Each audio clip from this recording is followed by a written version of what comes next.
Welcome to Kenton's videos. Enjoy the video. In this video, I will show how to change Nissan Rogue brake pads, easy method. Begin by parking on level ground, engage the parking brake, and slightly loosen lug nuts before lifting the vehicle with a jack. Remove the wheel, access the caliper, and carefully unbolt it while supporting the caliper to avoid strain.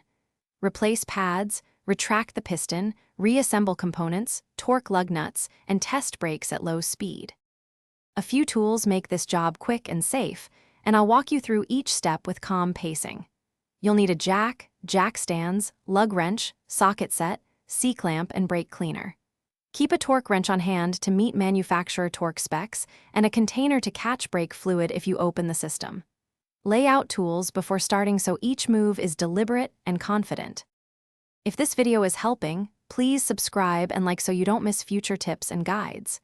Quick recommendation: those leak-proof meal prep containers make a perfect parts tray when you're changing pads, keeping bolts and clips safe and dry.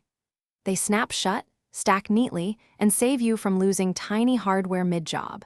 Check the description for the link and other deals, and now let's get back to the video. Work methodically to avoid surprises and keep the area tidy as you go. Remove the caliper and hang it with a hook or bungee to prevent hose strain. Swap out old pads, clean the bracket, and apply small amounts of brake grease to contact points only. Compress the piston fully, reassemble, torque fasteners properly, lower the car, and pump the brake pedal to confirm firm pedal feel before driving. Thanks for watching. Consider subscribing if we helped you.